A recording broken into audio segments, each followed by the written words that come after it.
When I say the phrase Linux racing, what comes to mind? Maybe nothing, and that's why you clicked on this video. But for most other people, it's going to be those fancy desktop themes. Could be KDE, maybe Neri, maybe Hyperland, sometimes GNOME. Could be anything else as well, and sometimes even individual applications. But have you ever thought, what is Linux racing? I don't mean the act of applying a theme. That is what racing is, but why do we call it racing in the first place? It's kind of a weird name for the thing that we are doing. What does theming our system have to do with race? The connection isn't immediately obvious. To understand this, we need to talk about a completely separate field entirely unrelated to Linux. Vehicle customization, most notably with cars and motorbikes. Now, not exclusively, you could have a race boat, you could have a race bike, or a skateboard. You could race other vehicles as well, but motorbikes and cars are the primary usage. In this space, you'll often hear the phrase, a raced out car, or that's a racer. Nowadays, it's been turned into an acronym, with it being a pre-existing term. When you turn that into an acronym, this is known as a backronym. Nowadays going by race-inspired cosmetic enhancements. These are race-inspired changes to a car that don't have the race-inspired performance. They're typically commodity cars that have a bunch of cosmetic additions to the car, like underglow, excessive negative camber, a spoiler for a car that definitely does not need a spoiler. Sometimes performance mods do get lumped into this as well, when they're performance mods that make literally no sense on that car, where if you actually use the performance mod like you have it installed, you'd probably blow up the car. Now, the use of the phrase is kinda mixed, oftentimes being used as sort of an insult to these cars, because a lot of these cars do look kinda ridiculous, and it's like, hey, look at that raced out car, that guy's weird, that guy's cringe, that's a stupid car. But oftentimes it's used in kind of like a playful way, like, hey, look at that ridiculous car, let's go and check it out, I have to get a look at that thing. Traditionally more often being used for Asian cars, notably from the Japanese market, but you'll often see it now used for American companies as well, like, here's a Ford Fiesta, here is a Chevy Cruze, these are also raced out cars. But I said it was a backronym, that means the term was already in use beforehand. Absolutely. And previously, before being race or racer or raced out, the term that was used was race burner. Now, this term has absolutely not been positive throughout its life, but also hasn't always been associated with vehicles. If we go back to the 1910s, the 1930s, it literally referred to people who were burning rice fields. In the Korean War, it was used as a slur against Koreans, literally meaning these are people who run on rice. When it comes to its use with vehicles though, that seems to come from a British magazine known as The Motorcycle in 1966 in reference to Japanese motorcycles. Again, not in a positive way. Here are some quotes from that. Many a rice burner will be clapped out within 4 or 5 years, but the Tiger 90 would last about 12 years, the Tiger 90 being a British motorcycle. At the time, there was a lot of fear of the Japanese car and bike market, a lot of fear that it was going to overtake the domestic markets of various countries, and frankly, it did because the cars were better in many ways. But basically, there was this attempt to try and protect the local market rather than trying to compete with what was coming out of Japan. Another quote being, "We do not consider the Suzuki Super 6 to be a rice burner. Indeed, after it has drunk its petrol, it will have little appetite for anything else. A 250 which needs a gallon of petrol every 47 miles to travel at 60 miles per hour must be the ultimate in low efficiency." Other variations of this term would be things like rice rocket, rice machine, and rice grinder. Something you will sometimes see now when people talk about this history is people come up with a justification that it was never actually intended to be a slur, it was this accurate description of the vehicles, because Japan does utilize ethanol synthesized from rice, therefore it is literally burning rice as fuel. But much like with the backronym, this seems to be a sort of more modern justification made well after the fact. If you look at the usage at the time, that was not the way that people were using it. It's really hard to say at exactly what point it went from being this pretty negative term to being something used in a joking, or in many ways, a positive way.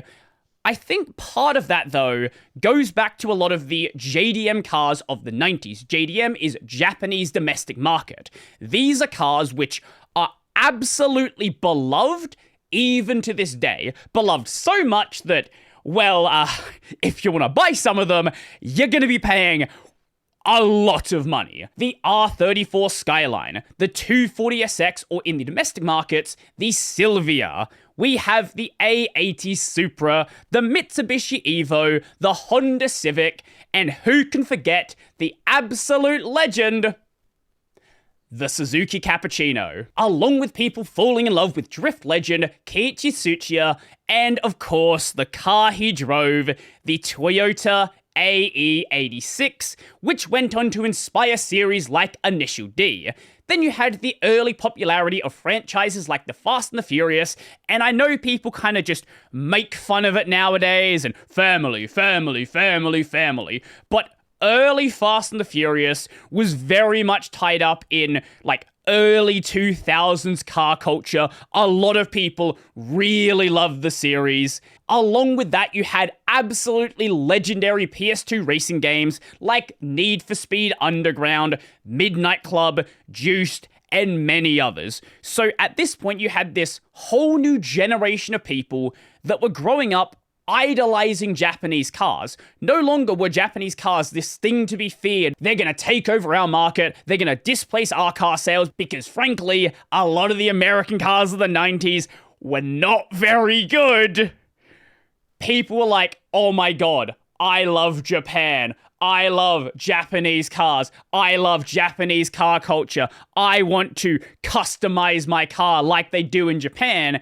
And no longer was there a reason for the term to be negative if all of these people suddenly love Japan. Okay, that might be a great story about cars, but it doesn't really explain how we go from riced out cars to Linux, right? Like, what is the connection there? Well, before we get to that, let me just explain the similarities. When you are ricing out a car, you are talking about cosmetic changes. When you are ricing a Linux system, most of the changes you're making are cosmetic. They are theming. They're fancy animations. Ooh, look at the window, it slides in. Wow, that's so cool. Most of this stuff doesn't really improve performance, and in some cases, frankly, it kinda hinders it. Let's be totally honest, a lot of the stuff we do just is less performance because we want to see the shiny bling on our windows. Also, whilst we don't spend really any money on this, we do spend quite a bit of time on this when we could be doing things that are actually productive and working and actually make the system better.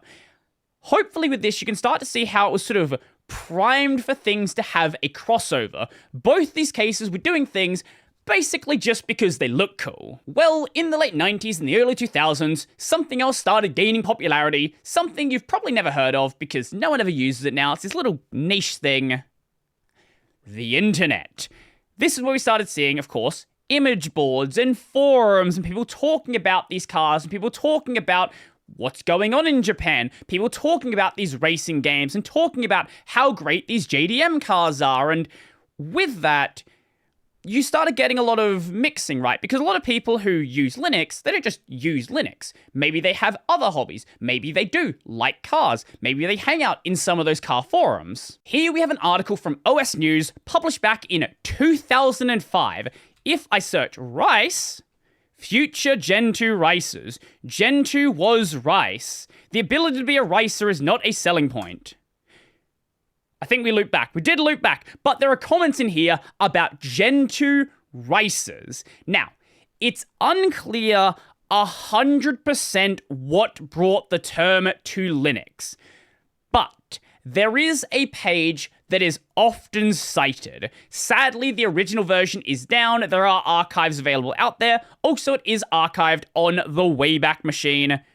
funroll-loops.org, Gentoo is for racers. This page basically tries to make the argument that Gentoo users and car racers are basically the same thing. The Gentoo user effectively carries on the spirit of the car racers, the way they act with their distro, some of the changes they make, obviously with the use flags and the desktop modifications and the theming and all this stuff.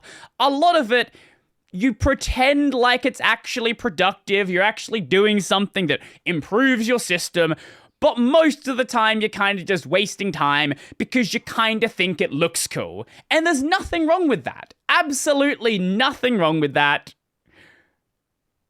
But it's still kind of the same thing. This article has a bunch of quotes relating to racing.